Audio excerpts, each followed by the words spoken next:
같아요. 그래서 오늘은 여러분들 그 철골부터 보도록 할게요. 그냥 그 기타 콘크리트보다는 좀 중요한 부분이라서 이거 먼저 하도록 할게요. 그래서 여러분들 다운받아 보면은 12강 철골공사라고 있을 거예요. 그걸 먼저 열어보세요.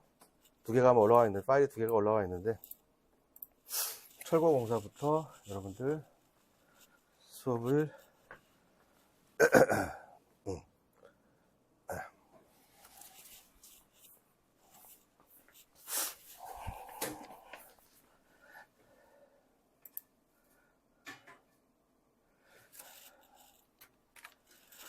자, 그래서 철골공사는 이제 뭐 여러분들 일반 구성이 어떻게 되냐면 일반 사항이 있고, 그 다음에 철골 같은 경우는 이제 철골 자재들을 어떻게 가공식이죠. 보통 우리가 목조랑 비슷하다고 보면 돼요. 목조 대신에 철을 그냥 그대로 쓴다고 보면 되고, 그러다 보니까 일체식이 아니다 보니까 접합하는 방식이 좀 중요하죠. 그래서 접합하는 방법들. 보통 이제 철골 접합할 때는 뭐 고로포트에 접합하거나 용접으로 하거나, 또는 이제 리벳 접합이라고 있는데 그 세 가지 정도 크게 나눌 수 있는데, 리벳 같은 경우는 이제 거의 쓰지 않아서 보통 이제 고로볼트랑 용접 위주로 보게 될 거고, 그다음에 접합이 되고 나면은 이제 철골을 현장에 와가지고 세우는 거죠.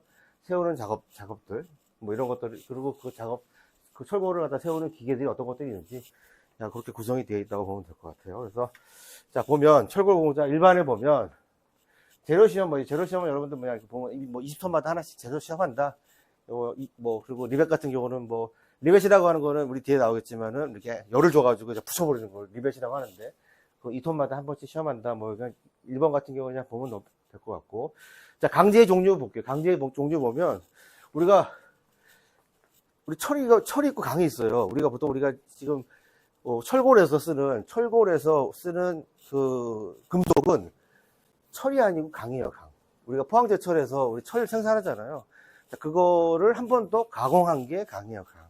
그래서 강하고 철하고 다른 건 뭐냐면, 철이라고 하면은 보통 우리가 주철재를 보통 대표적으로 주철재가 있죠. 주철재가 일반적으로 압축 강도는 굉장히 높아요. 근데 보통 여러분들 소뚜껑 있죠. 소뚜껑이라든지 매너 같은 거 뚜껑 보면은 그게 주철재예요. 그래서 주철재는 강도는 크지만 망치로 때리거나 하면 이제 깨질 수가 있는 그런 특징이 있고, 강이라고 하는 거는 보통 뭐냐면은 그 주철재에서 불순물을 조금 더 제거를 하고 탄소량을 좀 조절해가지고 좀 유연하게 만들었는데, 강하고 철하고 차이점이 뭐냐면, 강은 인장력이 더 좋다라는 거죠. 그래서 우리 건축 자재로 쓰는 재료로는 철도 쓰지만 우리가 쓰는 건 강을 많이 쓴다. 그래서 우리가 보통 이제 H형강, 가장 많이 쓰는 게 H형강 있고 I형강, C형강, 찬내 이런 거 있잖아요. 다 형강, 강제품이라고 보면 돼요. 그래서 일반 강제의 종류라고 되어 있잖아요. 그래서 강이라고 하는 거, 그런 의미다. 철이 아니라 강제다라고 하는 거. 그래서 철하고 강을 합쳐서 우리가 철강이라고 하는 거죠. 자, 그렇게 해서 형태를 보면은 기역형강, L형강, 우리나라 말하면 기역형강이지만 L형강이라고 하고, 그 다음에 I형강, H형강, 이렇게 이게 이제 대표적으로 많이 쓰는 형강인 거죠. 뒤에 철근의 재료 특징이 안 나와 있네. 우리가 이 철골 구조의 가장 대표적인 형태가 이제 I형강, I자가 될 수도 있고 H자가 될 수도 있어요. 이 H형강을 많이 써야 되는데, 이 강의 특징이 뭐냐면, 지금 요게 기둥이라고 보면 돼요. 기둥 사이즈라고 보면 되는데, 우리가 만약에 RC 구조라면 저 네모난 형태의 기둥이 나오겠지만, 만약에 우리가 철강 제품으로 하게 되면은 H라든지 I자 형태로 할 수 있기 때문에 단면을 줄일 수가 있어요. 단면을. 그 얘기는 뭐냐면, 단면이 줄어드니까, 똑같은 강도지만 단면이 줄어드니까 더 효율적인 거예요. 그러니까 RC 구조 같은 경우는 단면이 크기 때문에 더 무겁단 말이에요. 근데 철골 구조 같은 경우는 철 자체는 무겁지만, 비중이 많이 나와서 무겁지만, 철골 부재는 가볍다. 단면에 비해서 들어가는 철의 양이 적기 때문에 가벼운 거죠. 그래서 우리가 철골로 지으면 어떻게 돼요? 초고추까지도 올릴 수 있는 거예요. 부재의 그 단면에 비해서 좀 그 철재가 덜 들어가니까 전체적으로 보면은 철골 구조는 가볍다고 보죠. 가볍고 강하다고 볼 수 있죠. 그런 특징을 가지고 있는 게 요 강제의 종류, 강제다라고 하는 거. 그래서 철골 구조는 그런 특징을 가지고 있고, 아마 여기 뒤에 안 나와 있는데, 그 철골 구조의 구조상 특징은 그런 것이 있다라고 하는 거. 자, 그러면 철골이라고 하는 거는, 이런 형광 같은 제품들은 현장에 와가지고 조립만 하면 되는데, 실제로 현장에서 조립하기 전에 공장에서 먼저 생산을 해가지고 현장에다 가져온단 말이에요. 공장 제작하는 부분들이 있는데, 그럼 공장 제작은 어떻게 하느냐라고 하는 거를 살펴보면, 자, 요건 좀 중요해요. 자, 원촉도 작성이라고 하는 게 있고, 요 순서는 좀 보도록 합시다. 그래서, 원촉도라고 하는 거는 우리 도면 생각하면 돼요. 철골 도면이라고 보면 되고, 근데 본뜨기라고 하는 거는 요거를 도면으로 있으면 그 도면을 1대1로 만드는 거. 우리 먹도면 혹시 기억나나요? 먹도면은 현장에다가 1대1로 도면을 그리는 게 먹도면이잖아요. 우리 근데 본뜨기라고 하는 거는 뭐냐면 철골 요 도면이 있으면은 요 도면을 1대1로 튀기는 거죠. 원도 복사해가지고 튀겨가지고 1대1로 만들어요. 어디다 만드냐면은 박판에다가. 실제로 그냥 부지의 사이즈대로 그냥 만드는 거예요. 박판이나 또는 뭐 폴리에스테르 같은 이런 폴리에스테르 소재가 될 수도 있고, 보통 이제 박판에다 하죠. 금속판에다가 1대1로 만들어가지고 실제로 금속에다가 빔에다가 대가지고 금매김을 하는 거예요. 금매김을. 그래서 자르고 구멍 하는 거예요. 그래서 그게 본뜨기예요. 본뜨기. 1대1로 본을 떠가지고 요걸 딱 씹고 금매길이라고 되어 있네요. 금매김이에요. 이거 어떡하는데요. 금매김을 한 다음에 금매김 거 맞춰가지고 자르고 타공하고 하는 거예요. 그래서 금매김 절단. 근데 그 전에 혹시 변형이 있을 수도 있어요. 변형. 우리가 금매김 할 때 우리가 철은 H빔이라든가 I빔 같은 것들을 뭐 창고에다 오래 쌓아놓으면은 자죽되면 휘어질 수가 있어요. 휘어지거나 변형이 될 수 있기 때문에 그 변형을 바로 잡고 나서 금매김을 해야겠죠. 그런 순서다라고 하는 거. 그래서 요 순서는 도면을 그리고 본뜨기 한 다음에 1대1로 본뜨기 한 다음에 변형을 바로 잡고 금매김하고 금매김을 맞춰가지고 자르고 뚫고 구멍이라고 못하면 안 돼요. 구멍을 뚫고 구멍을 뚫은 다음에 어떻게 하냐면 이제 공장에서 한번 조립을 해보는 거야. 가조립을. 그냥 이거 현장에서 조립하는 게 아니에요. 현장에서 조립하면은 만약에 문제가 발생되면 조립하다가 안 될 수도 있잖아요. 조립이 좀 문제가 생겨가지고 구멍 타공한 게 위치가 좀 바뀌거나 할 수도 있기 때문에 현장에서 이게 조립해서 문제가 생기면은 좀 이렇게 여러 가지 문제가 커지기 때문에 공장에서 미리 한번 조립을 하고 그리고 나서 아 이거 잘 되구나 라고 판단이 되면 그때 현장 가가지고 다시 정조립을 하는 거예요. 그래서 가조립을 하고 가조립이 끝나고 나면은 일단 리베치기는 이제 없어졌으니까 리베치기랑 마찰 접합에 관련된 것들 마찰부가 관련된 뭐 타공이라든가 그런 것들도 같이 확인하고 그리고 나서 검사를 한 다음에 최종 검사한 다음에 검사가 끝나고 이제 현장에 나가도 된다라고 판단이 되면 그때 농막이칠을 한번 해주는 거예요. 현장에 공장에서. 그리고 나중에 뒤에 나오겠지만 철골을 현장에 운반을 해가지고 현장에서 이제 철골을 다시 세워서 정조립을 한 다음에 한번 조립했던 거를 현장 와가지고 다시 조립하는 거니까 조립이 끝나고 나면 농막이칠 한번 더 하고 그런 순서로 된다라고 하는 거. 농막이칠이 끝나고 나면 운반한다. 그래서 운반 같은 경우도 어떻게 하냐면 보통 우리가 철골 같은 경우는 어때요? 철골 같은 경우는 기둥 간격이 보통 우리가 15m 이상 넘어가지 않는 게 기본 그냥 그 룰이라고 보면 돼요. 그래서 왜 그러냐면 15m 우리가 기둥과 기둥 사이가 15m가 넘어간다는 얘기는 보가 15m짜리라는 얘기잖아요. 15m가 넘어가면 운반하기가 어려워. 운반하기 실무에서. 그래서 여러분들이 나중에 뭐 철골 구조로 설계를 했는데 뭐 기둥과 기둥 사이를 만약에 뭐 20m로 했다. 그러면은 설계를 잘 못하는 사람 잘 모르는 그게 이제 실무에 그게 없는 감각이 없는 걸로 판단이 딱 된단 말이야. 아, 이 사람이 경력이 얼마 안 되구나 라고 하는 걸 판단할 수가 있어요. 왜냐면 기둥 간격이 20m면 뭐 특수구조라든가 뭐 이렇게 뭐 철도 역사를 진다 이런 경우는 상관없겠지만 보통 일반 뭐 건축물을 짓는데 기둥 간격이 20m나 된다. 그러면 20m 되면 볼을 운반하기가 어려운데 그런 생각을 할 수가 있는 거예요. 그래서 기본적으로 15m씩 잘라서 운반하기 때문에 무게라든가 길이에 그 한계가 있기 때문에 기둥 간격은 보통 15m 이하로 한다. 그리고 또 15m가 넘어가면은 거의 보가 75cm 정도 돼요. 20m가 되면 보의 길이가 보춤이 거의 1m나 된단 말이에요. 1m. 보춤이 1m랑 생각을 해보세요. 천장에 이게 이만한 보가 있다고 생각하면 천장고가 안 나오잖아요. 너무 이렇게 보가 좀 작아야 어느 정도 600에서 한 750 정도 돼야지. 보통 750 정도 커도. 자, 그렇게 하려면은 기둥과 기둥 사이의 간격이 15m가 가장 적절하다. 그 이상 넘어가면 돼. RC 구조는 그러면 기둥 간격이 얼마예요? 보통 평균? 보통 뭐 7.5m에서 한 길어야 9m잖아요. 그래서 그런 감각들을 여러분들이 가지고 있어야 되는. 그래서 여기 운반이라는 얘기가 나와서 운반이라는 얘기가 나왔기 때문에 그런 거를 좀 한 거고. 자, 그리고 이제 빨리빨리 진행할게요. 이제 갈 길이 멀어서. 그다음에 원척도라고 하는 건 이제 도면이라고 했잖아요. 그 도면 안에 들어가는 내용들. 요거 지금 내용들은 뭐 당연히 길이 높이는 건 당연히 있어야 되고, 요거 지금 뭐 게이지라는 거 모르죠. 요거 뒤에 아마 같이 나오니까 뒤에 나올 때 같이 그냥 보도록 할게요. 여기서 보지 말고. 그다음에 손작도라고 최종적으로 감독자의 승인을 받아가지고 이제 원적도, 현치도를 그린다라고 하는 거. 됐고, 중요한 거는 이제 공장의 가공 순서가 중요하죠. 그거를 이해를 좀 해야 돼요. 가공 순서를. 자, 그런 내용이 있고. 그래서 공장에서, 지금 계속 공장에서 지금 작업하는 걸 얘기하는 거예요. 현장에서 하는 거는 순식간이에요. 실제로 현장에서 저걸 조립하기 전에 공장에서 이렇게 많은 노력과 수고가 있다는 거를 봐야 돼요. 그래서 공장에서 이제 금매김을 한 다음에 절단하고 타공을 해야 될 거 아니에요. 그 절단하는 방법이랑 타공하는 방법이에요. 그래서 어떤 방법으로 절단하고 어떤 방법으로 타공하냐, 공장에서. 전단 절단, 뭐 톱 절단, 가스 절단, 이렇게 세 가지가 있다라고 하는 거. 전단 절단은 뭐예요? 그냥 자르는 거죠.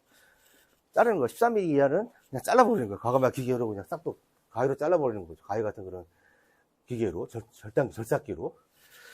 톱 절단은 뭐냐면 좀 두꺼운 거, 부자가 두꺼운 경우에는 톱으로 자르는 거죠. 좀 정밀하겠죠. 여기 있고. 가스 절단이라고 하는 거는 우리가 이제 불로, 산소 가스라든지 불로 해가지고 불로 자르는 거죠. 뭐 플라즈마든 뭐 가스 절단이든.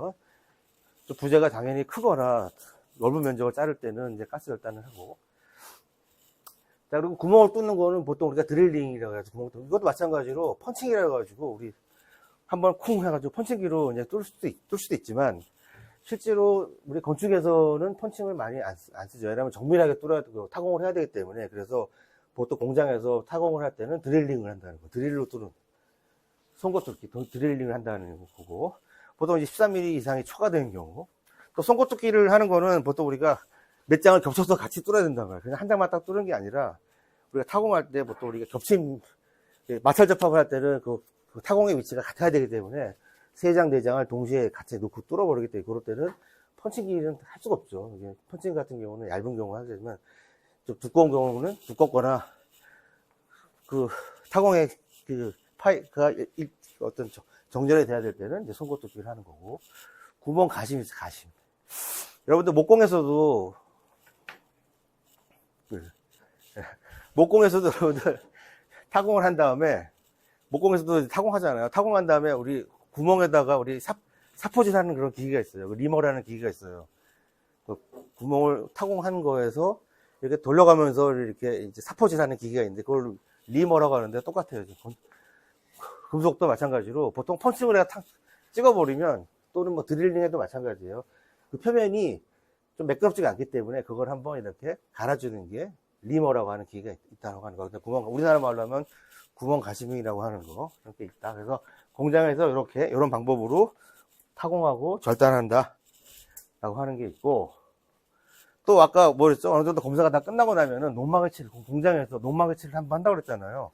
농막의 칠을 왜 하냐면, 녹이스니까 하는 거죠.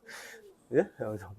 녹이스러서 농막의 칠을 하는 건데, 근데 농막의 칠을 하게 되면, 뭐 농막의 칠 굳이 안 해도 되는 부분이 있을 수 있잖아요. 여기를 할 필요가 없는데 괜히 할 수도 있는 거고, 또는 농막의 칠했을 때 그 기능이, 그 철골의 어떤 기능이 떨어지는 경우도 있어요. 그러니까 예를 들면 뭐 용접을 하는 부분이라든지, 또는 뭐 마찰 접합을 해서 면이 만나는 데라든지, 또는 뭐 직각으로 만나라든지, 이런 데는 사실은 농막의 칠하고 또 용접하는 부분. 용접한 부분은 이제 농막의 칠 자체가 하나의 찌꺼기가 돼가지고, 그게 그 용접의 결함이 될 수 있어서, 그 철골 구조의 어떤 구조상으로 안 좋아지는 경우도 있고, 또 필요 없는 경우도 있다. 자, 그런 경우가 바로 6가지. 이게 요게 이제 시험에 나온단 말이에요, 여러분들. 시험에. 다음 중 농막의 칠을 하지 않아야 되는 부분. 이런 부분. 하지 않아야 되는 부분, 이런 것들. 그래서 딱 보면 되는 거죠. 그래서 콘크리트에 매입되는 부분에다가 농막의 칠 할 필요가 있나요? 없죠. 당연히 안에 있는 매입되는 건데. 그리고 농막의 칠 같은 경우는 뭐 약간 약산성. 근데 콘크리트는 알칼리잖아요. 그러면 콘크리트는 알칼리성을 유지하는 게 좋단 말이에요. 근데 거기 산성이 들어가 버리면 산성화되는 거예요. 다시 말해서 중성화된다고 하죠. 여러분 기억나나요? 중성화? 다 뭐 기억날지 모르겠지만 저번 시간에 다 배웠던 거예요. 중성화가 되면은 안 좋단 말이에요. 그래서 어떻게 농막의 칠을 하는 게 안 좋고. 그 다음에 조립할 때 맞닿는 면. 그리고 현장에서 용접하는 부분이나 그 주변. 뭐 이런 부분. 그리고 뒤에 배우겠지만은 고력 볼트로 마찰 접합되는 부분. 마찰이 되는 부분. 이런 부분에다가는 당연히 농막열치를 하면은 그 기능을 이제 좀 발휘하지 못하겠죠. 그래서 이런 거. 그 다음에 뭐 폐쇄형 담보라든가, 막 보이지 않는 부분이 있죠. 이렇게 각각 같은 경우는 안쪽. 실제로 공기랑 접하지 않는 부분들은 굳이 뭐 이렇게 농막열치를 뭐 할 수도 없는데 굳이 그걸 또 열어가지고 할 필요는 없다. 그런 내용이에요. 그래서 이런 것들. 그래서 농막열치를 하면 안 되는 부분에 대해서 이렇게 있고.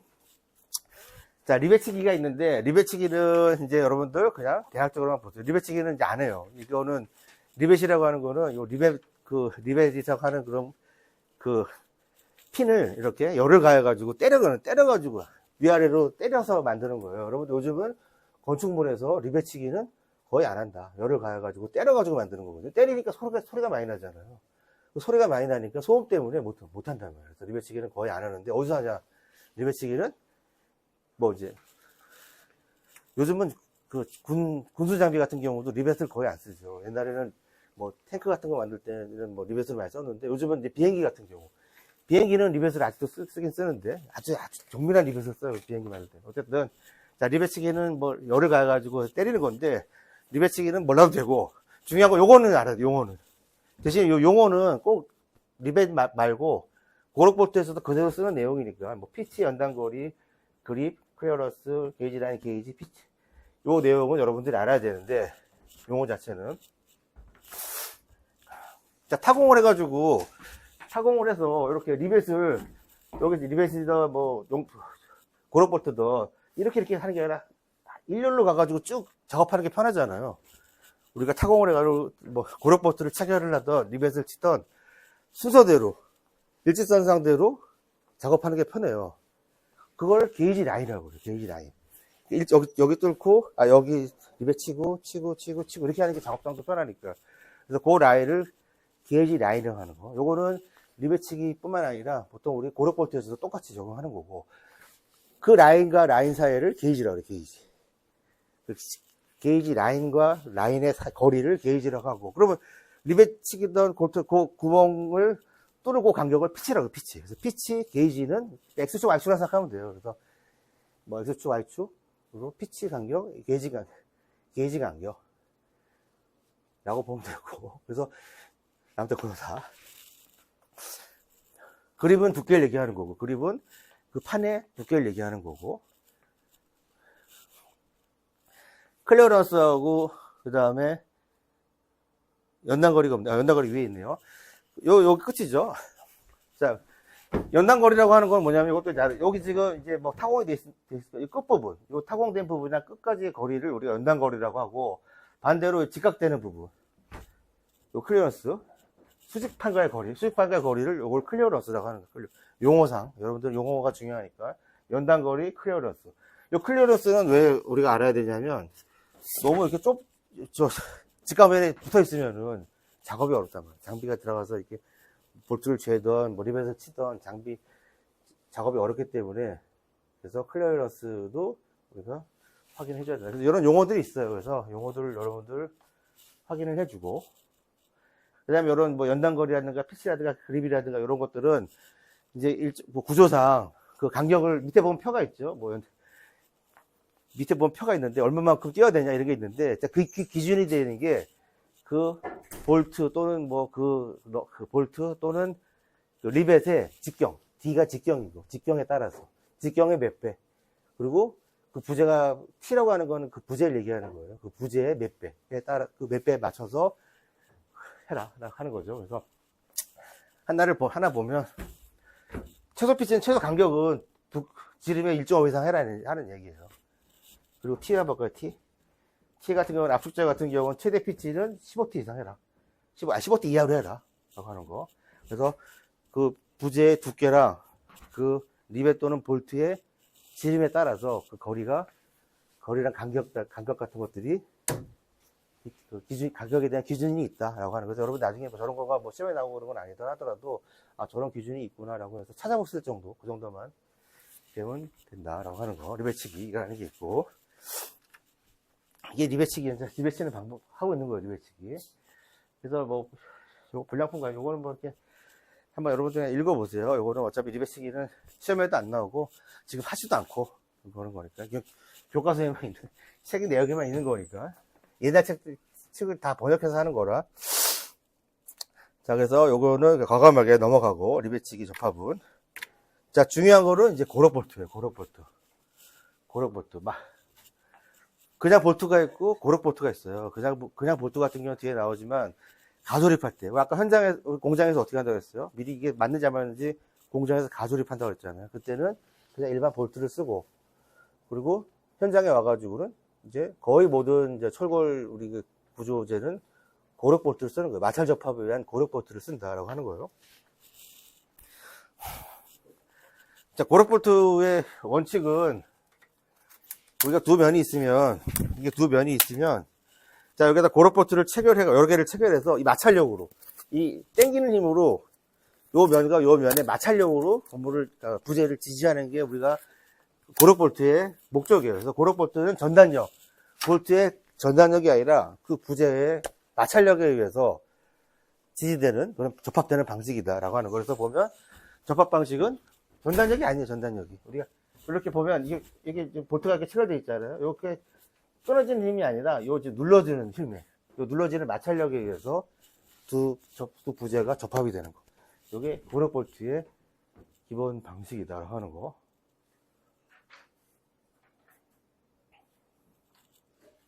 그러면 우리가 현재 쓰고 있는 것 중에 접합 방식 중에서 리벳 안 한다고 그랬고, 대표적인 게 고력 볼트하고 용접이에요. 그러면 현장에서 그럼 뭘 써야 돼요? 현장에서 용접을, 여러분들 기둥을 세운 다음에 볼을 연결하잖아요. 볼을 연결할 때 용접할 수가 있을까요? 기둥을 먼저 세웠어요. 기둥이 막 낭창낭창 거리는데 보가 체결되는 순간 어느 정도 이제 안정이 구조가 이루어지는데, 보통 크레인으로 볼을 끌어올린단 말이에요. 그럼 크레인으로 보가 막 왔다 갔다 한단 말이에요. 왔다 갔다 하는 볼을 용접으로 하는 거 어려워요. 현장에서 용접으로는 우리가 주요 구제부를 이렇게 용접하기가 쉽지가 않아. 누가 붙잡고 있어야 돼. 너무 무겁단 말이에요. 무거운 거를 어떻게 붙잡고 있어.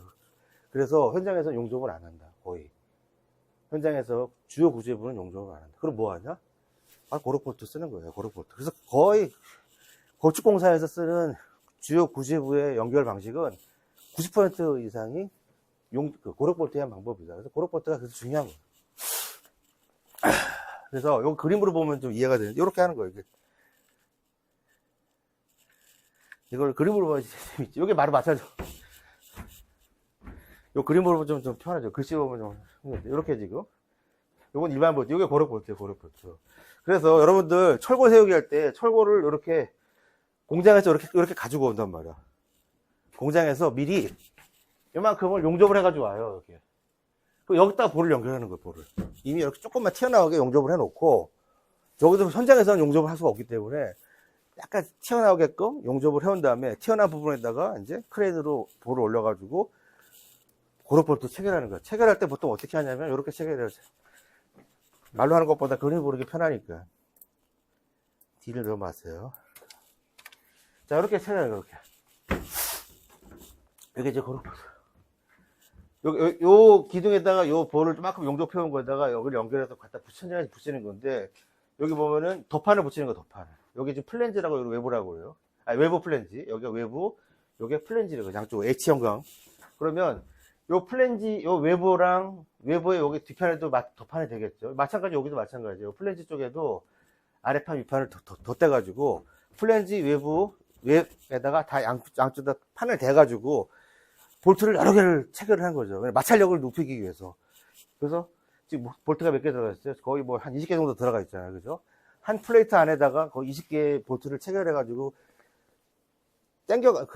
지압, 마찰력으로 버티는 거죠. 그게 고력 볼트다. 그래서 보통 우리 HB 기준으로 보면은 저렇게 3개, 플랜지에다가 그 볼트를 3군데를 동시에 체결하면 우리가 강접합. RC 구조처럼 강접합이 되는 거고, 여기만 하면 어때요? 여기는 기둥이지만 여기도 보여도 있을 수 있어. 만약에 여기 플랜지 안 하고 외부에다가만 체결하면, 그럼 단순부 형태가 단순부. 큰 버랑 작은 버가 연결할 때는 외부에다가만 이렇게 연결을 해줘요. 그럼 그게 무슨 의미예요? 유연하다는 얘기예요, 유연하다는 얘기. 우리가 철골 구조의 핵심은 뭐냐면, 초고층을 올릴 수 있는 거잖아요. RC 구조 같은 경우는 초고층을 올리더라도, RC 구조 같은 경우도, 큰 버와 작은 버의 연결은, 이론상으로는 그냥 단순버예요. 마찬가지로. 단순버이긴 하지만, 실제로는 완전 일체화되어 있단 말이에요, 실제로는. 그러니까 좀, 뭐가 횡력이나 지진이 나면 좀 위험할 수가 있는데, RC 구조, 이 철거 구조 같은 경우는 훨씬 더 유연하단 말이에요. 요 외부에다 연결하면 저 자체가 하나의 단순보 역할을 하는 거죠. 단순보라고 하는 거는 이런 걸 이런 걸 단순보라고 하는 건 말이에요. 이 상태는 그냥 이렇게 얹혀놓는 거예요. 그러니까 이렇게 차중이 있어도 유연한데, 이거 꽉 잡고 있으면, 근데 철거 구조는 꽉 잡을 수도 있고, 이렇게 얹혀놓을 수도 있고, 요 안에다가 이제 완전 자유단을 할 수도 있고, 그만큼 유연하다. 그래서 유연하니까, 연성이 좋으니까, 초고축으로 만들어도 가능하다는 얘기예요, 구조적으로. 가능하다기보다는 쉽다라고 하는 거예요. 자, 그래서 요거 그림으로 보는 게 보면 좀 이해가 좀 쉬웠을 것 같고, 다시 앞으로 와서, 자, 저때 쓰기, 요거, 볼트 조임. 그래서 2번은 그냥 넘어가고, 여러분들 저거는 머리 아프고. 자, 그럼 저거 어떻게 조이냐, 볼트는. 여러분들 자동차 타이어 가면은, 타이어 바꿀 때 가면은, 뭐 이렇게 토크렌치 같은 거, 임팩트 렌치 같은 거 있죠. 그게 뭐냐면, 임팩트 렌치. 내가 그 장력 값을 미리 설정을 해줘요. 컨트롤을 해주면, 내가 요 정도까지 장력이 되면 헛돌아요. 그게 이제 임팩트 렌치라고 하는 건데, 내가 토크를 컨트롤하는 거, 컨트롤. 그게 이제 컨트롤 발. 임팩트 렌치로 보통 조이고, 그 어느 정도 장력이 되면은 이제 헛돌아가지고 이제 장력을 만들어주고, 토크 렌치 같은 경우는 우리가 일반 똑같은 렌치인데, 거기에 토크 값이 보일 수가 있어요. 눈에 보이는 거죠. 그런 걸로 조인다. 사람이 조이는 거죠. 그러니까 한 사람이 그냥 조이면 되니까 얼마나 편해요. 그래서 작업하기도 편해요. 여기 지금 보로버트 같은 경우는 그냥 여러분들이 만약에 현장에서 한 2주 동안, 한강 철골색을 항상 하고 있는데 2주 동안 휴가 갔다 왔어요. 갔다 오면 벌써 10층이 먼저 만들어져 있어요. 거의 한 층에 하루에 한 층씩 올린단 말이에요. 여러분 그냥 조립만 하면 되는 거니까. 하루에 한 층은 좀 너무하고, 조그만 건물 같은 경우는, 그러니까 좁고 높은 건축물은 하루에 한 층씩 할 수 있어요. 하루에 한 층씩. 자, 그런 내용이 있고, 이제 조이는 순서는 중앙에서 담부를 한다. 이거는 가만히 생각해보면 저게 맞는 얘기겠지. 자, 그리고 볼트는 조일 때 한 번에 다 조이는 게 아니에요. 왜냐면 내가 기둥이 4개 갖다가 칩시다. 기둥에 4개를 이쪽에 다 조이고, 그 다음에 다 조이고, 그러면 이쪽에서 삑사리가 날 수가 있어. 뭔가 변형이 많이 제일 늦게 조인 데서 변형이 제일 많이 일어난다고. 이거 안 되잖아요. 서로 동시에 조여야 되잖아요. 그래서 기둥 4개에서 볼을 연결할 때 각각의 동시에 조이는데, 조이더라도 다 안 하고 80%만. 80% 정도의 장력만 조여놓고, 그리고 일단 기다려보는 거야. 왜냐면 그게 자리 잡을 때까지 조금 기다려요. 시간을 좀 두고, 그때 어느 정도 변형이 됐을 때, 딱 멈췄을 때, 변형이 안 일어나거나, 너무 많이 일어나면 조정을 해야겠죠. 그래서 그러고 나서 나머지 20%를 조이는 거예요. 여기 보면 1차 조임이 있고 2차 조임이 있어요. 그래서 1차 조임이 있어요. 보통 우리가 1차 조임 하고 2차 조임 할 때는 요거 토크 컨트롤식 이거 임팩트 렌치로 하면은 좀 편하죠. 그냥 치수가 나와 있으니까. 근데 그 치수를 안 보고도 하는 방법이 있어요. 그 방법이 뭐냐면 너트 회전법이라고 하는 거예요. 너트를 120도 회전시킨대. 그죠? 이렇게 너트가 이렇게 있잖아요. 60도잖아요. 이렇게. 여기 있고. 여기 아마 이렇게 있겠죠. 이 그림을 잘 그려서 이렇게 있겠죠. 자, 여기다 금매김을 하는 거야. 금매김을 이렇게 금매김을 한 다음에 여기서 이렇게 꺾어지나 이렇게. 예. 그래서 요거 지금 하나가 60도잖아요. 두 방향을 돌린 거야. 두 방향을. 요 금매김을 한 다음에 요 너트를 60도를 2번 돌리는 거야. 요 면을 2번, 120도 돌려가지고 맞춰놓으면. 그래서 여러분들 이게 현장에서 금매김을 해놓고, 그럼 1차만 조립, 금매김이 일치가 되면은 1차 조립만 하는 거고, 금매김을 이렇게 한 상태에서 120도를 또 돌려버리면, 저 금이 120도 맞고 돌아가잖아요. 그거 보면서, 이건 2차 조립이 아직 안 끝났거나 끝나는 거 확인할 수가 있어요. 그게 바로 너트 조임법. 그래서, 임팩트 렌치 같은 걸로 해도 되지만, 이렇게 너트 조임법으로 확인할 수 있다는 거. 그 다음에 뭐 조임 요거는 나중에 검사하는 거죠. 뭐 검사는 뭐 몇 개 세트를 가지고 검사해서 측정값이 되는지 안 되는지 확인해라. 뭐 이런 내용이고. 됐고. 여기 나오네. 6번이 좀 나오네. 여기 아까 했던 얘가 6번에 나오는 거예요. 그래서 1차 조임 후에 육각형이니까 육각형에 두 번만큼을 더 돌려서 맞추면 된다는 거죠. 그래서 120도만큼 더 돌려라. 근데 120도가 돌아가는데 뭐 플러스 마이너스 30도까지 여유를 보는데 더 많이 돌아가거나 덜 돌아가면은 아예 바꿔버려야 돼요. 불량이다라고 하는 그런 의미인 거예요. 그게 너트 회전법이라고 하는 거. 토크 관리법은 우리가 이제 토크 임팩트 렌치로 이제 확인하는 거죠. 기계로 하는 거냐, 사람의 눈으로 보는 거냐, 뭐 이런 차이라고 보면 돼요. 두 개를 동시에 하면은 조합법이다라고 하는 거예요. 그래서 여러분들은 정확한 기능까지는 몰라 하더라도 용어 자체는 이해를 하세요. 너트 회전법을 내가 예전에 들어봤는데, 토크 관리법을 내가 들어봤는데, 이거 어디다 쓰는 거더라? 이게 철거를 할 때, 철거를 고로부터 조일 때 쓰는 거였구나. 그 정도만 기억이 나더라도 나중에 찾아보면 되는 거니까요. 자, 그렇게 있고, 마찰면 처리. 그래서 우리 고로볼트의 이제 키워드는 마찰력으로 우리가 두 부재를 접합하는 거다 보니까 마찰력이 미끄러우면 안 되겠죠. 그래서 깨끗이 청소도 해야 되고, 뭐가 이렇게 마찰이 좀 너무 미끄러울 때는 이렇게 샌드로 우리 모래를 고압으로 분사해가지고 입을 거칠게 만들기도 한다라고 하는 거. 그래서 마찰 결수가 0.5만큼 해줘야 될 수 있어요. 그래서 마찰 결수 0.5 이상을 확보해서 좀 거칠게 해줘라. 그런 내용이고, 여기 나오는 거죠. 고로볼트 장점. 고로볼트 장점은 뭐예요, 그러면? 고로볼트 장점은? 우리가 리베치기랑 비교해 봤을 때, 리베치기는 소음이 나잖아요. 고로볼트는 소음이 없어. 소음이 없고, 한 사람이 할 수 있어. 한 사람이 작업을 해도, 크레인 기사 한 명이랑 나 혼자만 작업해도 금방 세울 수가 있어요. 그러니까 노동력도 줄어들고, 그러니까 공기도 단축되고, 공기가 단축되니까 뭐 금액도 뭐 경제적이라고 할 수 있는 거죠. 그러니까 그런 특징을 가지고 있다. 그래서 그런 것들. 그리고 만약에 문제가 생겼으면 또 풀었다 줬다 하면 되는 거니까 이렇게 보수도 편하고 검사하기가 편한 건 아니지만 용접에 비해서는 눈으로 보기 위해서 봤을 때 문제를 쉽게 발견할 수 있고 그런 장점들이 있어요. 그래서 요거를 뭐 굳이 장점을 외운다기보다는 그거를 좀 내용을 이해하면은 볼 수 있는 장점이 있고. 자, 고로볼트의 종류, 9번의 종류에 보면은 뭐 써 있어요. F8T 어쩌고저쩌고 막 M 뭐 써 있는데, 저기서 말하는 F는 마찰력, 우리 마찰력의 약자를 얘기하는 거고, 그 다음에 F, 예를 들면 13T다. 그러면 13에다가 뭘 곱하자면 100을 곱하면 돼, 100. 그러면 1300이죠. 13에 100을 곱하면 1300이죠. 그럼 인장력이 1300메가파스칼이라는 얘기예요. 저게 앞에 붙은 숫자가 인장력을 얘기하는구나. 어마어마한 인장력인 거죠. 1300메가파스칼이면. 인장력이고, 밑에 있는 거는 M은 이제 그 직경. 23mm, 6mm, 뭐 16mm, 뭐 이런 거. 그래서 보면 되고, 지금까지 본 게 고로볼트였고, 고로볼트 말고 그냥 볼트. 그냥 볼트는 그냥 우리 가조립할 일반 쓰는 거예요. 그래서 그냥 볼트 같은 경우는 마찰력을 이용하는 게 아니라 전단력을 이용하는 거죠. 그러니까 힘에 의해서 볼트가 그냥 잘라질 수 있는 거죠. 가위 자르듯이. 그 힘으로 버티는 게 바로 일반 볼트죠. 그러니까 일반 볼트는 아무래도 뭐 마찰면이 딱 있는 게 아니라 그 앞에서 막 흔들흔들 걸기 때문에 너트 같은 것들이 좀 돌려가지고 뭐 잔진동에 의해서 너트 같은 것들이 빠질 수가 있다는 얘기죠. 그래서 그냥 빠지지 않게 하는 방법이 2번.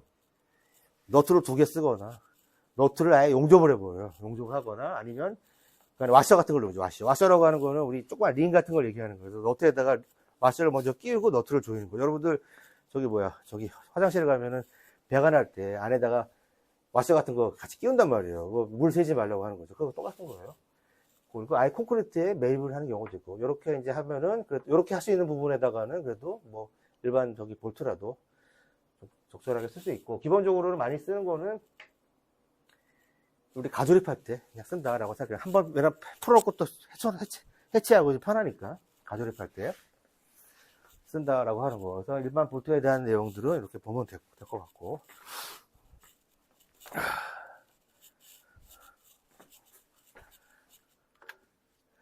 자, 그래서 이제 볼트에 대한 내용은 됐고, 용접. 용접의 종류부터 먼저 나오네요. 그래서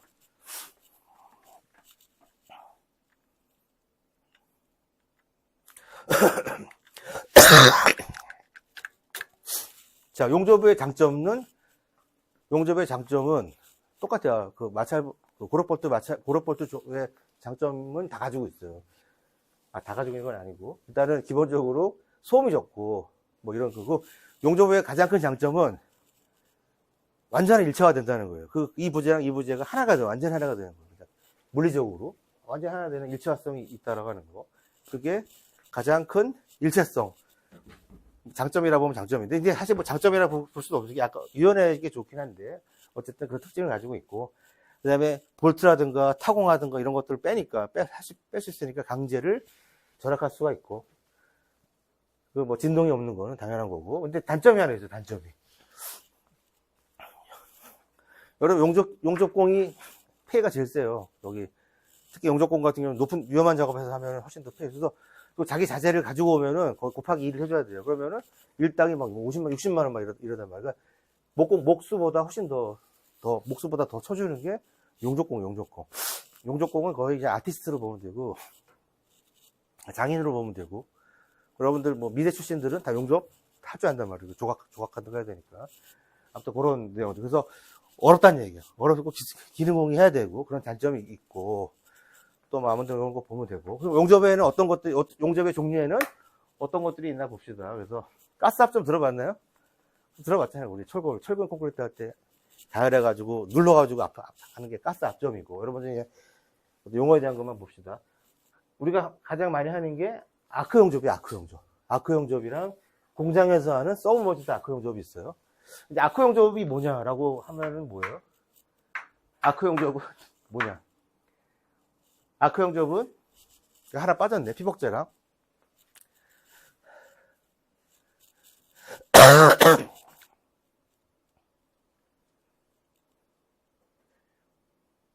갑자기 내가 이거 하나 지금 이걸 하나 용어를 하나 까먹어서 잠깐만요.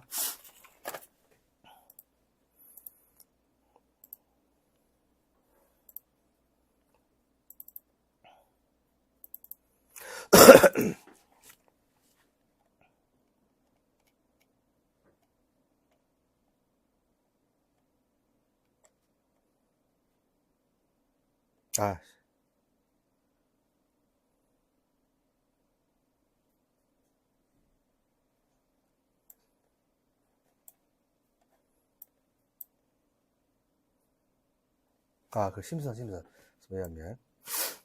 여기 없어가지고, 이게 좀 잘못되어 있어가지고. 자, 아크 용접의 정의에 대해서 먼저 보면은, 자, 아크 용접은 이렇게, 용접봉이 있어요, 용접봉.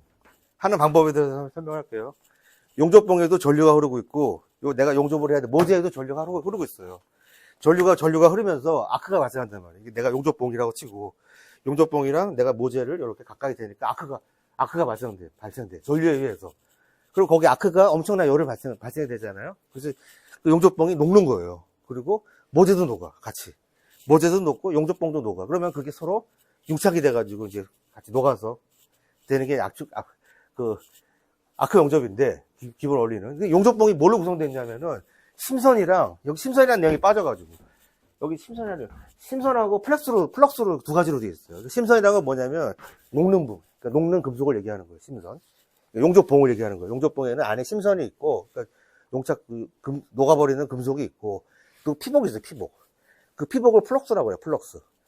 그래서 이거를, 아크를 발생해가지고 녹여버리면, 요 금속은 모재랑 같이 섞여가지고 융착이 되고, 그 피복은 어떻게 되냐면, 그 위를 피복은 가볍잖아. 가벼운 거예요. 그래서 그 위를 떠가지고, 그 용착된 금속 위를 덮어버려요.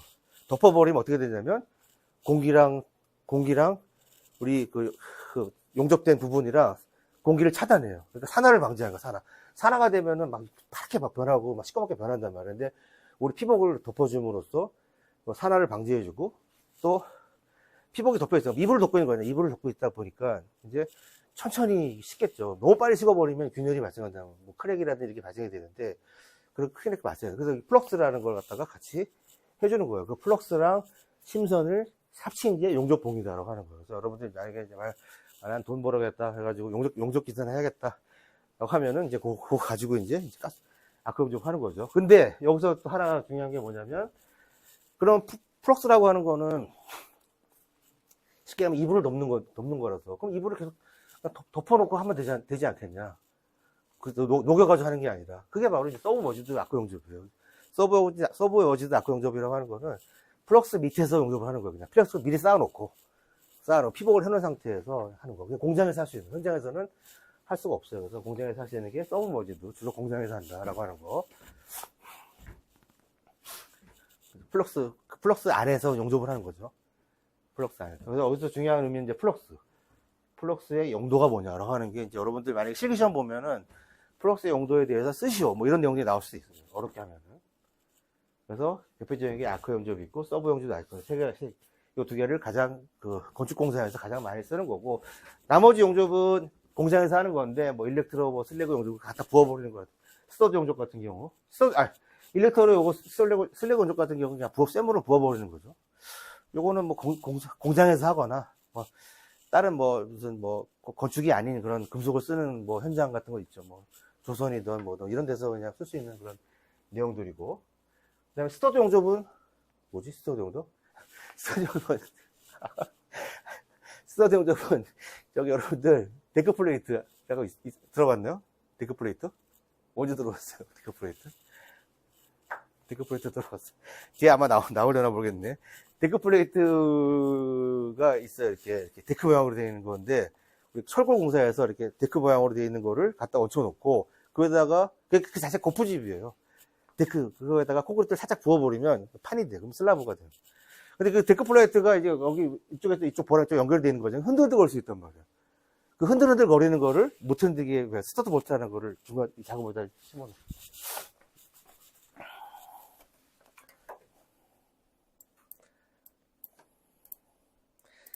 말로 안만 설명해도, 얘네들, 한번 보는 거, 한번 보는 게 낫죠. 그죠? 요게 지금 데크플레이트 시고 가고 있는 모습이에요. 봤어요? 예. 어디서 봤어요, 근데? 예? 그거 하고, 보통 이제 주차장이나 뭐 이마트 같은 데 가면 이제 주차 그런 데는 이렇게 보통 그냥 요런 시공을 많이 해요. 어쨌든, 여기 데크플레이트가 뭐 철골공사하고는 이제 뗄 수 없는 건데, 여기 흔들흔들 거리니까 요거 스터드 지금 용접하고 있는 거예요.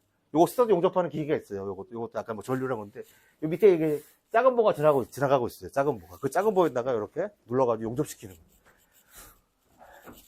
그때 쓰는 거가, 여기서 스터디 용접.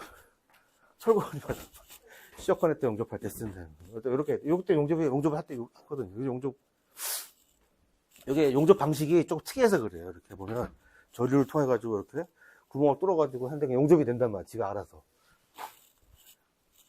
자, 그런 게 있고. 그 다음에 용접의 접합의 장단점은 제가 아까 먼저 설명을 했으니까 넘어갈게요. 요것도 좀 중요해요. 그래서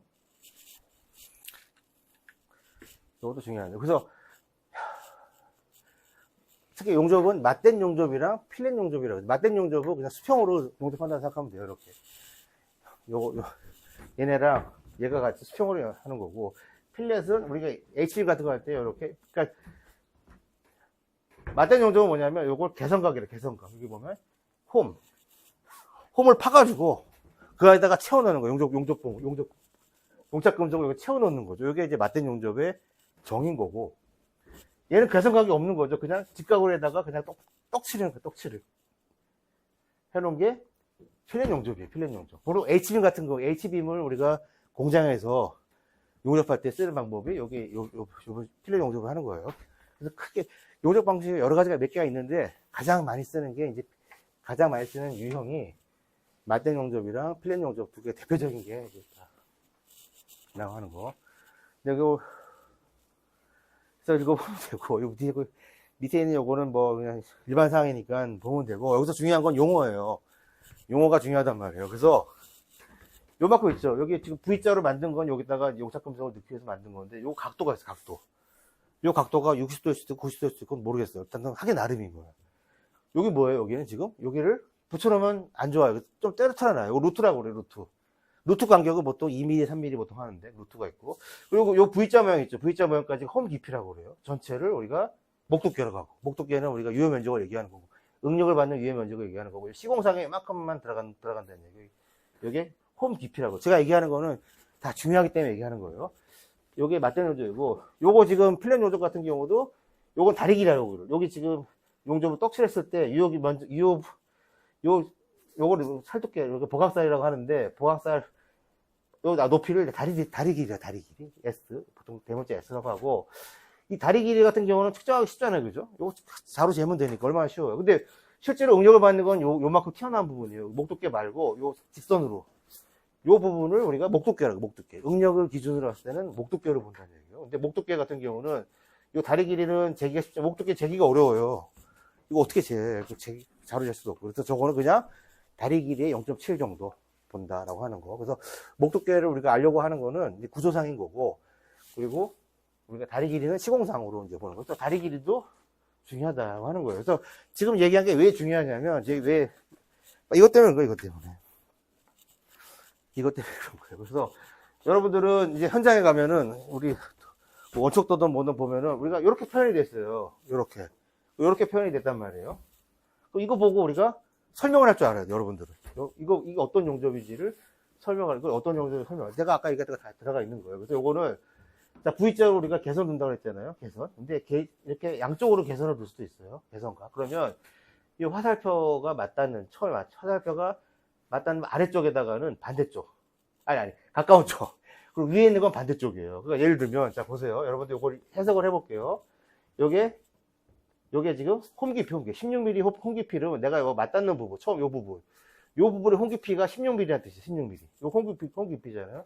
16mm의 아래쪽 홈을 파는데, 요 루트 간격은 3mm. 요 지금 개선각은, 요 각은 60도라는 뜻이야. 그래서, 여기 위는 60도고, 아래는 90도구나. 아래의 홈 길이는 9mm네. 라고 하는 거를 여러분들이 요 도면을 보고, 요거 지금, 요 도면인데, 도면을 보고, 그거를 이제 판단할 수 있을 정도. 저 도면이 그거구나. 그래서, 아까 제가 얘기했잖아요. 홈 깊이 얘기했고, 그 다음에 개선각. 루트 얘기했죠, 루트 간격. 다 여기, 그거만 들어가는 거예요, 여기. 예, 그러니까, 요 지금 화살표의 아랫부분이 가까운 쪽. 화살표 위쪽에 있는 게 반대쪽. 그냥 그렇게 하기 약속한 거예요. 이거는 뭐 특별한 거 약속을 그렇게 하는. 근데 만약에 없다고 칩시다, 이게. 이게 없어요. 밑에만 있어요. 그럼 여기만 아까 팠다는 얘기죠. 이게 없으면 이렇게 V자로 판 거고, 이게 없으면 이렇게 판 거고. 그렇게 생각하면 돼요. 그래서 여기에 지금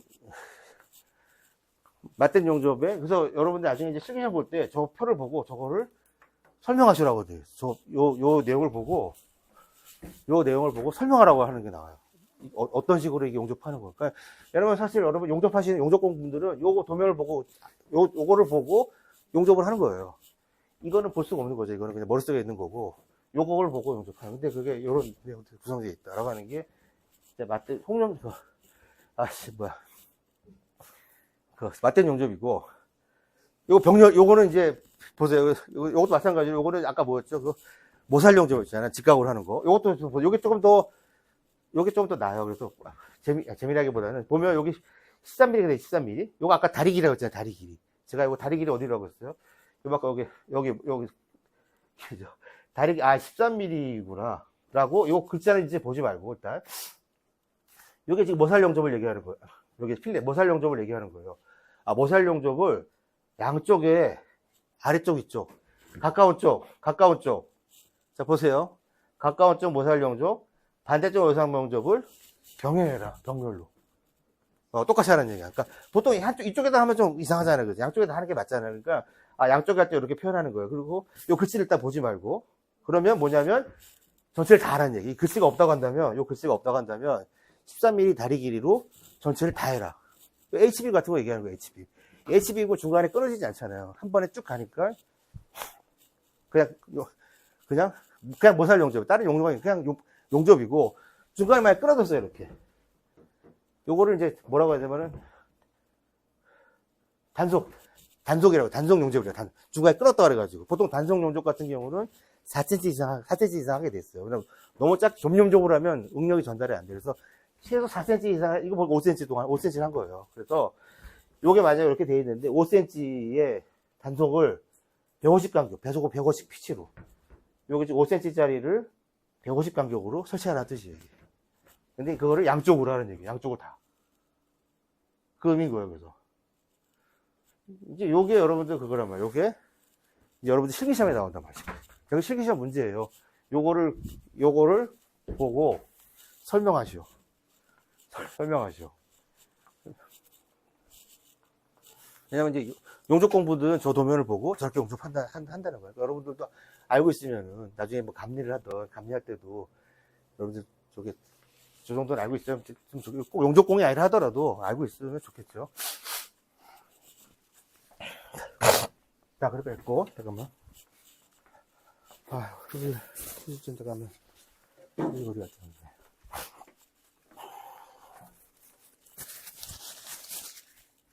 그래서 중요한 건 요거를 알려면 사실은 여기에서 용어를 알아야 돼요.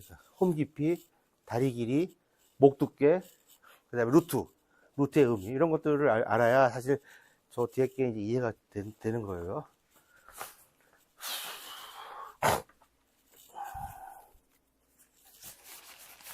됐고, 그 다음에 용접 결함. 요것도 뭐 단골이죠, 단골. 시험의 단골이죠. 그래서 슬래그라고 하는 건 찌꺼기 얘기하는 거잖아요. 찌꺼기가 안으로 파고 들어가는 거, 슬래그 감싸들기. 언더컷은 완전히 안 된 거예요. 이렇게, 우리가 보통 우리가 살두께를 두는데, 보강살을 두는데, 보강살보다 또 밑으로 내려온 거죠, 언더컷. 못한 거. 오버랩은 반대로 넘쳐있는 거. 이 살두께가 오히려 넘쳐있는 건데, 그냥 넘쳐서 붙어있는 게 아니라, 그냥 단순히 넘쳐가지고, 넘쳐만 있는 거. 그런 걸 오버랩 상태라고 하고, 겹쳐져 있는 거. 공기구멍은 가스가 튀어나와야 되는데, 너무 빨리 하거나, 뭐 여러 가지 속도를, 운봉 방법을 잘못하거나 했을 때, 가스가 빠져나가지 못해가지고, 안에, 이제 공기 기포가 생기는 게 오버홀이죠. 그래서 일본의 슬래그 감싸들기랑 오버홀 같은 경우, 슬래그 감싸들기, 오버홀, 또 밑에 보면 용익부정 이런 게 있는데, 이런 것들은 눈으로는 안 보여요. 결함이. 비파 검사를 해줘야 된다. 그런 특징들이 있고. 우리가 그래서 용접할 때 단점 중에 하나가 결함을 발견하기가 어렵다는 얘기예요. 눈으로 봐도 결함이 안 보일 수도 있는 것들이 있어요. 그래서 그런 단점이, 그래서 결함을 찾아내기 어렵다는 그 단점이 있다라고 하는 거. 자, 그 외에서 봅시다. 크랙이 있고, 크랙은 뭐 갈라지는 거죠. 급하게 급하게 급능하거나, 그럴 때 이제 크랙이 발생할 수 있고, 똑같죠. 콘크리트도 크랙 발생할 때 급하게 이제 양생되면은 크랙이 발생하잖아요. 똑같은 개념으로 보면 되고. 그 다음에 피트 같은 경우는 비드라고 하는 게 있어요. 여러분들 이게 용접봉을 우리가 운행할 때 그냥 가만히 이렇게 하는 게 아니라 좀 왔다 갔다 하면서 이렇게 한단 말이에요. 이렇게. 위로 지그자그로 이렇게 왔다 갔다 하면서 이렇게 아크를 이렇게. 이게 용접 운행법이라고 하는데, 그러다 보니까 요 비드도 요 모양으로 생기는 거예요. 이렇게. 그럼 안에 중간에 이렇게 막 홈이 있을 수 있고, 홈 부분, 들어가 있는 부분에 홈 같은 것들이, 미세한 홈 같은 거 생길 수가 있어요. 그게 이제 피트. 그거 피트라고 하고, 용익부족은 그냥 부정한 거죠. 밑에 그냥 아무것도 없는 거죠. 아무것도 없는 게 아니라 이렇게 위에 큰 공기가 있는 거. 아까 루트 같은 거 있죠. 루트 부분. 그 부분을 꽉꽉 채워줘야 되는데, 루트 같은 거를 안 채워줬어. 그러면 이게 용익부족이 되는 거고.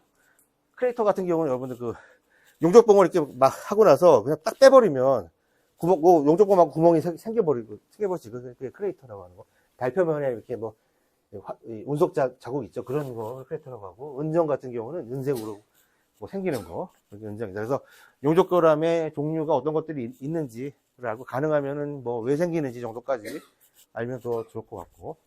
그래서, 자, 용접 접합까지 받고.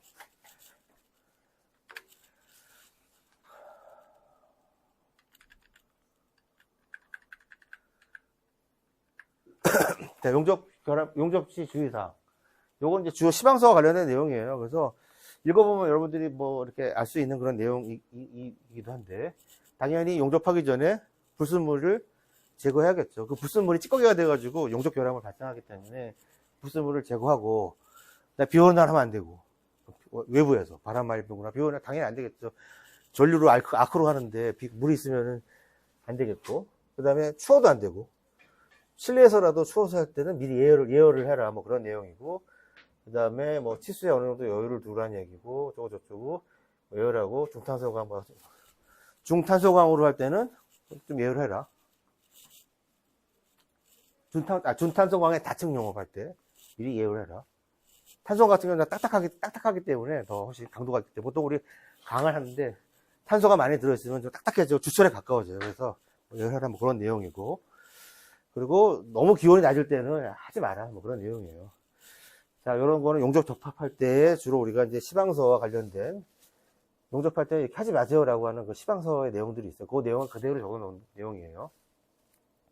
그리고 자, 용접부는 항상 용접이 가장 단점이 뭐냐면 용접부의 결함이 찾아내기가 어려울 수 있다라고 하는 게 단점인데, 그래서 우리가 용접할 때 용접 전, 용접 중, 용접 후에 대한 이런 검사 방법들이 몇 가지 있어요. 그래서 용접 전에는 트임새 모양, 모양이라든지, 그러니까 이렇게 개선각이라고 했잖아요. 우리가 V커팅을 했을 때 그 형태라든가 이런 것들을 확인하라는 내용이고, 용접 자세라고 하는 거는 이렇게 이런 자세가 아니라 용접을 우리가 이렇게 우리가 아래에서 위로 용접할 때도 있고, 보통 가장 쉬운 게 바닥에서 하는 게 제일 쉽잖아요. 그죠? 그리고 수평으로 이동할 수도 있고, 또 수평에서 앞으로 바르면 수직으로 위로 올릴 수도 있고, 여러 가지 그런 자세들이 나온단 말이에요. 그래서 그런 것들에 대한 그거에 적부라기보다는 그렇게 하는 게 맞는지 안 맞는지를 그냥 판단해라 뭐 그런 내용이에요. 그래서 가능하면은 좀 작업하기가 쉬운 걸로 하는 게 좋겠죠. 그리고 용접 작업 중에는 이제 용접봉의 상태라든지 운봉 방법이라든지 이런 것들, 뭐 전류 같은 거 이런 것들을 확인하고, 그래서 삭수 전, 중 이렇게 보면 되고, 요거 이제 가서 직접 확인해야 되는 거고. 자, 완료 후에는 그 안에 뭐가 있는지를 알기가 어렵잖아요. 그래서 몇 가지 방법들이 있는데, 그냥 뭐 겉으로 보는 거랑 방사선을 투과하는 방법도 있고, 초음파, 방사선, 초음파, 자기분말. 이거 특징이 뭐예요? 방사선이랑 초음파랑 자기분말. 특징이 병원에서 여러분들 병원에서 검사할 때 저걸로 검사하잖아요. 자기 공명장치하고 초음파 검사하잖아요. 안 보이는 안에 뭐가 종양인지 없는지 확인할 수 있잖아요. 그거예요. 그래서 저걸로 하면은 안에 뭐가 구멍이 있는지 슬레가 있는지를 확인할 수 있다는 거고, 저거 아닌 건 뭐예요? 그거 침투 탐사법이라는 게 있어요. 또 자기분말 탐사법이라는 게 두 가지가 있는데, 침투 탐사법이라는 건 뭐냐면 이제 어떤 액상의 어떤 물질을 이렇게 발라요. 싹 바른 다음에 닦아내요. 닦아내면 그 틈 사이에 지금 액체가 틈 사이에 들어갔단 말이에요. 그러면 어떤 특정한 시료를 또 뿌리면 그 틈 사이에 들어간지 안 들어간지를 확인할 수가 있어요. 그게 바로 침투 탐사법이고, 자기 분말 탐사법은 색깔 같은 거를 쭉 뿌리는 거예요. 그래서 색깔을 뿌려가지고 밑에서 뭐 땡기고 해가지고 그 분말들이 어떻게 배치되는지 이런 걸 보면서 크랙이 갔는지 안 갔는지를 확인하는 거, 이런 거예요. 그래서 우리가 그냥 병원에서 하는 방법이나 뭐 이런 방법들이 두 가지가 있다. 그러니까 자기 분말이랑 침투 탐사법, 요 두 개 정도만 그냥 알고 있으면 나머지는 그냥 아는 거죠. 그래서 왜 요거를 하냐면, 우리가 용접은 결함을 발견하기 어렵기 때문에 용접 결함 발견하는 요 내용이 검사가 중요하단 말이에요. 여러분들 이제 나중에 감리를 하든 뭘 하든 이런 내용이 중요하기 때문에 요게 시험에 잘 나온단 말이에요. 시험에 잘 나와서 중요한 거 같은데, 시험에 나와서 공부하는 게 아니라 중요하단 말이에요. 실무에서. 자, 그래서 요런 게 있고, 그래서 실제로 우리가 일반 그냥 표준감리 말고 우리가 이제 상주감리 같은 거 나가게 되면 이거 다 확인해야 된단 말이에요. 실제로는 안 하고 대충 하지만 그래도. 자, 그래서 이제 지금까지 뭐 한 거예요? 하다 보니까 지금까지 뭐 했는지 잘 기억이 안 나요. 지금 한 거는 이제 공장에서 제작을 하고, 공장에서 우리가 부재를 제작을 하고, 그리고 그냥 이론적인 내용들에서 본 거예요. 작업을 아직 시작하기 전에 뭐 이런 게 있더라고 하는 거 본 거고. 자, 지금부터 이제 공장에 제작을 했으면 이제 현장에서 가서 설치를 해야 되잖아요. 설치. 이제 지금부터는 현장에 어떻게 설치하냐라고 하는 거를 보여주겠다라고 하는 건데. 그래서 순서가 있어요. 이것도 순서가 중요해요. 여기 위에 있는 순서가 거의 모든 내용들을 다 담고 있다는 거예요. 담고 있어요. 그래서 기본적으로 이 순서를 이해하면 돼요, 여러분들. 밑에 다 이해할 수 있어요. 그래서 기둥 준수선 먹매기 만들기. 이게 무슨 말이에요? 기둥 준수선에 먹매기 하는. 기둥이 있을 거 아니에요. 그 기둥 위치를 확인하겠다는 거예요. 기둥이 몇 개 있어요? 많이 있겠죠. 그 기둥의 위치, 중심점, 이것들을 다 어떻게 확인하냐면은 중심선 먹매기를 통해서 중심선하고 그다음에 기둥 사이즈 보면 우리가 알 수 있잖아요. 근데 그걸 정확하게 해줘야 돼요. 그러니까 대충 하면 안 돼요. 왜냐하면 이게 기둥이 하나 살짝만 바뀌어도 이게 문제가 크게 발생한단 말이에요. 그래서 나중에 물론 조정하는 방법이 있긴 있는데 그 전에 정확하게 해서 공사가 좀 크고 중요한 공사일수록 확인을 한단 말이에요. 기둥 중심 특히 멍배기만 하는 거는 굉장히 정밀하게 해줘야 되는 부분들이 있고. 자, 그러면 그냥 멍배기 하면 끝나느냐? 그게 아니라 여기다가 그 부분에다가 HBM이든 뭐 철근을 세워야 되잖아요. 그냥 세우면 만약에 내가 여기다가 콘크리트 바닥에다가 세워버려요. 그냥 HBM을 딱 박아버려. 그럼 뭐예요?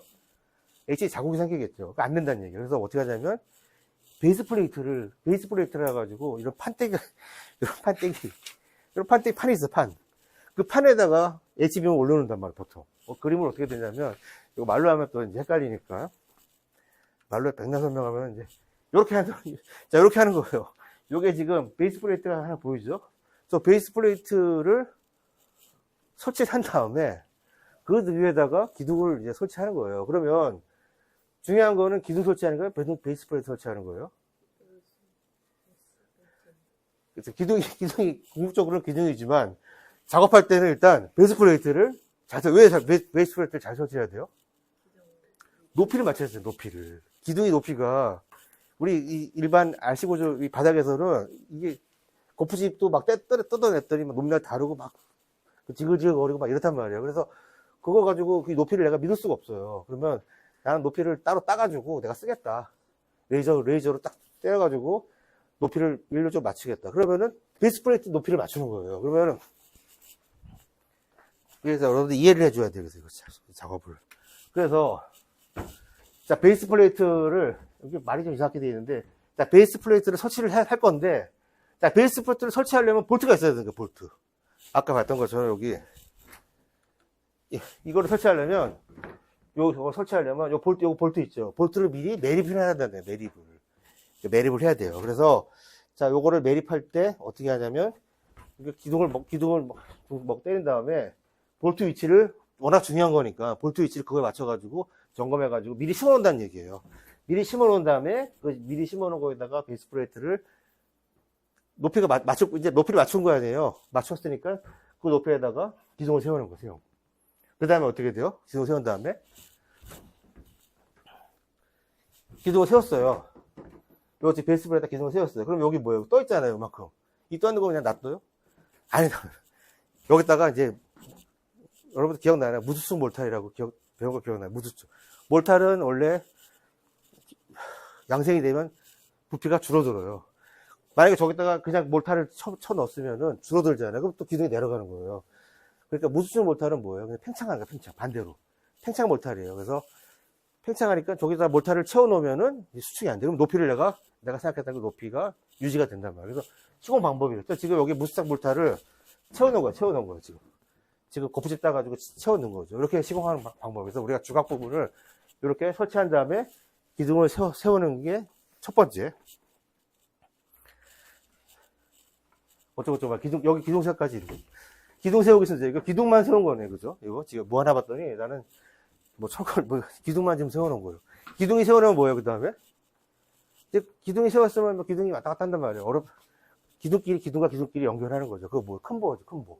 거더를 설치하고, 거더를 딱 설치하는 순간, 이제 구조는 안정이 되는 거예요. 거의, 근데 하나 설치하면 계속 올라가는 거죠. 근데 아까 뭐 얘기했었죠, 제가?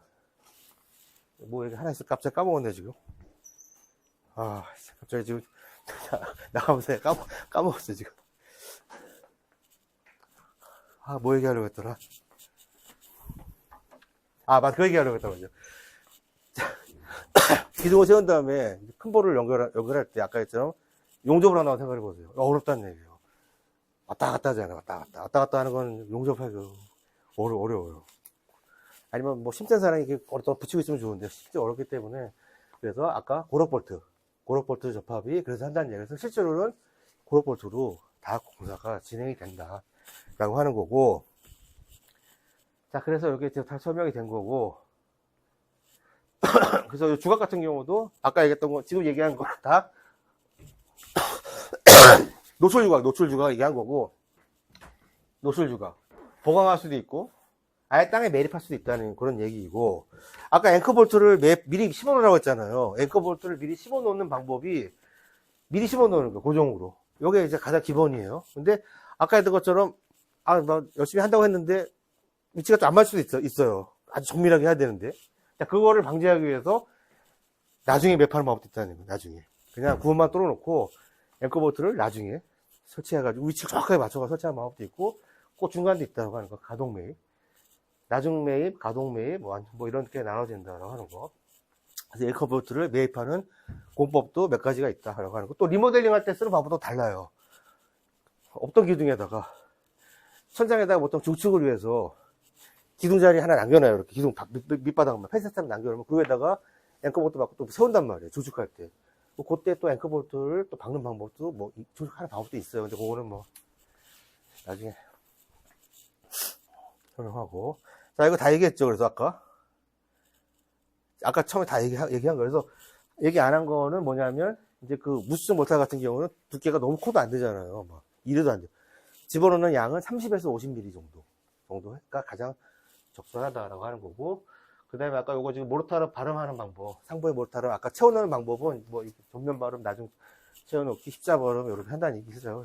가장 많이 쓰는 게 나중 채워넣기 발음, 나중에 채워넣는 거고. 나중에 다 채워놓지 않고 중간중간에 좀 불안하니까. 왜냐면 기둥이 무겁잖아요. 그러면 나중 채워넣기 같은 경우는 쐐기를 박아놓는다면 양쪽에다 이렇게 쐐기를 박아놔요.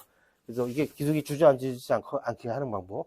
그렇게 하는 방법도 있고, 중간에 보면 가운데다가만 또는 뭐 십자로 이렇게 미리 채워놓으면은 아무래도 하중에 있어도 좀 버틸 수 있으니까 이런 발음 방법 종류들이 있다라고 하는 거. 40분이네요. 자, 됐고. 딱 끝나겠네. 50분이면 그냥 10분만 더 하고 끝낼게요. 그러면 기타 콘크리트는 여러분들 이제 숙제로 일단 기타 콘크리트 그냥 보시고. 자, 그리고 얘기하는 게 뭐냐면, 이제 가이데이, 저거를 이제 철거 세우는 기계예요. 기계가 있는데, 그냥 키포인트만 얘기를 드리면, 우리가 이제 마스터가 있어요, 마스터. 요게 마스터라고요. 요 마스터 특징이 뭐예요? 가이데이 스티프레그 대결인데, 요게 마스터가 있고, 여기도 마스터가 있잖아요. 마스터가 움직이면, 기본이 되는 거니까, 움직이면 안 되잖아요. 그거를 고정해주는 게 가이야, 가이. 그래서 가이가 여러 가지가 있잖아요. 몇 가닥이 있어요. 그 마스터를 지지해주고, 여기 붐이 있어. 붐은 실제로 일하는 애. 얘가 들고 뭐 하고 하는, 도로를 뭐 하는 건데, 걔가 붐이 달려있는 거죠. 그러니까 요거 같은 경우는 줄이 있고, 그 안에 이제 붐이 왔다 갔다 하니까 뭐 3명씩 다 돌 수가 있는 거죠. 왔다 갔다 하는데, 이게 와이어가 있으니까 움직이지는 못해요. 한 자리에서만 하는 거예요. 그런 특징이 있고, 요 스티프 레그 데리 같은 경우는 붐이, 가위가 없어요. 가위가 없고 대신에 여기 철골로 이렇게 수정하죠. 그러다 보니까 붐이, 그러니까 마스터가 작고 붐은 좀 길어요. 그래서 요거 같은 경우는 회전이 조금 많이 회전하면 안 되고, 뭐 작업 회전 범위가 요것보다는 3명씩보다 안 돼요. 이런 데 걸리잖아요. 여기. 돌리다 보면 걸릴 거 아니에요. 그러니까 그건 안 되고. 대신에 장점이 뭐냐면 이게 자체가 이동할 수가 있다는 거예요. 그래서 가위가 없기 때문에 이동하기 편하다는 거. 그래서 그런 특징이 있고, 이들도 아니면 그냥 크레인 같은 거 갖다가, 크레인 뭐 바퀴 달린 것도 있고, 캐터필러 달린 것도 있고, 여러 가지가 있어요. 그래서 그런 것들이 있다라고 하면서 각각의 철거 세우기에 기계들이 있고, 이거를 뭐 봐도 뭐 그 얘기가 그 얘기 같으니까 이해를 하면 돼요. 붐하고 마스터와의 관계를 이해하면 요 내용 각 특징들을 그냥 쉽게 여러분들 알 수 있겠죠. 그죠? 알 수 있겠죠. 그죠? 그래서 말이에요.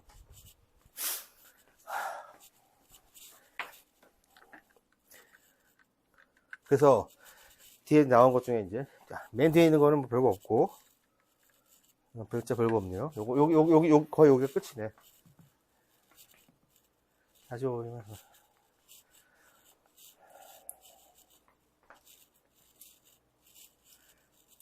그래서 철골 구조가 우리가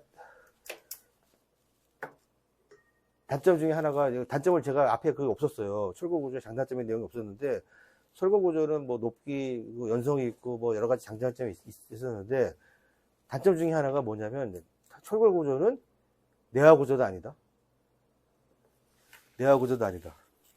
철골 구조는. 콘크리트 구조는, 철골 구조는 내화 구조예요. 철골 구조는 내화 구조다? 아니다. 내화 구조. 열을 받으면 강도가 약해진다. 급격히 약해진다. 그래서 내화 구조가 아닌 거예요. 물론 이제 불연재료이긴 하지만, 그런 이제 구조상으로 봤을 때는 내화 구조가 아니란 얘기예요. 그 얘기는 뭐냐면, 열을 받으면, 이제, 보통 열을 얼마큼 받냐면, 열을 뭐 800, 아까 했던 우리 리베치기 할 때 800도 정도, 뭐 1200도도 받으면 500도 이상 넘어가면 강도가 급격하게 떨어진단 말이에요. 그럼 역가락처럼 휘어져 버리는 그런 현상이 나오죠. 가장 강도가 좋을 때가 몇 도예요? 강 기준으로 200도. 상온이 아니에요. 200도. 열을 200도까지 받으면 긴장력이 최고가 돼버려요. 어쨌든 그래서 그때는 가공하면 안 돼. 너무 강하기 때문에 뭐 이렇게 만약에 이렇게 밴딩을 하면은 이제 균열이 생기는 거죠. 어쨌든 내화 우리 철골 구조의 가장 큰 단점은 내화 구조가 아니기 때문에 그러면 내화 피복을 하면 되는 거잖아요. 내화 피복하는 거예요. 그래서 내화 피복할 때 가장 하는 방법 중에 맨 위에 도장하는 방법이 있고 그냥 도장해서 하는 방법도 있고 이제 습식과 건식이 있는데 가장 많이 쓰는 건 이제 습식 공법 중에서 습식 공법이라고 하는 건 이제 몰탈 바르거나 몰탈이죠. 몰탈 바르거나 아니 몰탈을 갖다가 뿌리거나 건으로 그게 뿜칠 공법이요. 몰탈이 미장 공법 미장을 하거나 뿜칠을 하거나 보통 우리 이마트 같은 데 가면은 이마트 지하철장 가보면 천장에 뭐 붙어 있어요. 뭐 휴지 뭐 펄퍼 같은 거 막 천장에 붙여놨단 말이에요. 그 콘크리트 그거 경량 기포 콘크리트 해가지고 이렇게 스프레이건으로 뿌려놓고 아니면 여러분들 터널 공사할 때 터널이나 아니면 옹벽 같은 거 보면 그 스프레이건 같은 거 많이 뿌려놨단 말이에요. 그거예요. 뿜칠 미장 아니면 벽돌을 쌓거나 가장 좋은 방법은 뭐예요? 1번 타설하는 거예요. 타설. 콘크리트를 주변에 타설하는 게 무슨 구조예요? SRC 구조잖아요. SRC 구조. 철근 콘크리트 구조가 SRC 구조잖아요. 이거는 아예 콘크리트로 쌓아버린 거예요. 여러분들 누구야? 저기 미스 반데로의 시그넷 빌딩. 저기 뭐야? 미스 반데로의 시그넷 빌딩. 이게 거의 사실상 최초의 SRC 구조예요. 뉴욕 가면 여러분들 60년대 지은 건물인데 뉴욕 가면은 이제 타임스퀘어만 가지 말고 시그넷 빌딩이나 이런 데 한번 가서 거기 1층에서 뭐 이렇게 유명한 식당에 가서 이제 식사도 하고 막 하세요. 저도 유럽 가는데 그거 못 보고 나는 저도 타임스퀘어 가서 사진만 찍고 왔단 말이에요. 근데 여러분들 그렇게 하지 말고 뉴욕에 보면 몇 가지 이렇게 역사적으로 중요한 건물들이 몇 개 있어요. 그래서 최초의 뭐 철거 구조 건물도 있고 최초의 SRC 구조 건물도 있고 뭐 여러 가지 그런 것들을 좀 이렇게 투어를 해보는 것도 나쁘지 않아요. 그래서 그거 타설공법이 가장 확실한 방법이다라고 하는 게 있고 그래서 피복 두께를 크게 하라 뭐 그런 내용. 그 다음에 나머지 뭐였어요? 그냥 붙이는 거죠. 건식으로. 이거 습식을 건식으로 붙이는 거, 뭐 석고보드 붙이는 대표적인 석고보드. 뭐 석고보드라든가 LC 보드라든가 LC 판넬이라든가 이런 것들 갖다 붙이는 거죠. 그냥 붙이거나 뭐 못으로 그냥 붙이거나 뭐 그런 것이 있고 뭐 세라믹으로 할 수도 있고 합성은 뭐 이것저것 같이 하는 거. 합성을 왜 하죠? 합성하는 경우는 다른 경우가 있어요. 이쪽에 방화 기준이 외부의 방화 기준과 내부의 방화 기준이 다를 수 있잖아요. 그러니까 외부랑 내부랑 같이 붙어 있는 기둥 같은 경우는 똑같이 하면 좀 이상하잖아요. 그래서 당연히 다르게 해야겠죠. 외부는 뭐 다른 방법으로 하고 내부는 뭐 건식으로 하고 뭐 외부는 뭐 어떻게 하고 해야 그게 합성이야, 합성. 뭔가 다른 부분에 같이 거쳐 있을 때부터 합성. 이런 식으로 된다라고 하는 거. 그 다음에 뒤에 보면은 뒤에는 뭐 별거 없어요. 이거는 막 읽다 보면은 막 졸리는 내용인데 요거 이제 뿜칠 공법이랑 조절 공법 어쩌고저쩌고 공법들이 있는데 이거 검사할 때 표준시방서의 내용이에요. 그래서 표준시방서 내용은 다 지루해요. 그리고 어디에 뭐가 있다는 거 정도만 알면 되지. 이거를 굳이 외울 필요는 없다. 그래서 표준시방에서 그냥 하나 안다면은 500만 알아도 500제곱미터당 하나 검사하는구나, 라고 하는 거. 그래서 500제곱미터마다 이거 이제 시방서 할 때 이제 검사를 한다. 500제곱미터는 몇 평이야? 한 150평마다 하나 검사를 한번 하씩 해라. 바닥 면적 기준으로 150점마다 한 번씩 이렇게 뭐 공법들이 잘 되고, 피복이 잘 되고 있는지 안 되는지 여러분들 감리자 입장에서 검사하라 그런 내용이에요. 그래서 마쳤습니다. 그래서 여러분들 그러면 다음 시간에는 우리 그거부터 할게요. 지금 내가 좀 시간 나오면은 기타 콘크리트 하려고 했는데 시간이 애매하게 나와요. 한 10분 남아서 일단은 기타 콘크리트는 다음 시간 여러분 목요일날 수업 있어요. 목요일날 그때 같이 그거 이어서 같이 진행하고 다음 주에 그러니까 이번 주 목요일날 보강 다음 주에 시험이에요. 그래서 다음 주 중간고사 월요일날 그래서 목요일날 제가 문제들 몇 개 이렇게 좀 찍어줄 테니까 뭐 찍어줘도 뭐 의미가 없을 수 있지만 그래도 찍어줄 테니까 다음 주에는 이번에 좀 이미지를 좀 많이 좀 좀 부여한다고 부여했는데 잘 전달 안 돼서 그러니까 이번 주 목요일 날은 조금 최대한 좀 안 돌려서 얘기 안 하고 네. 딱 할 것만 딱 얘기하고 그렇게 해서 하도록 하겠습니다. 혹시 질문 있나요, 질문 오늘?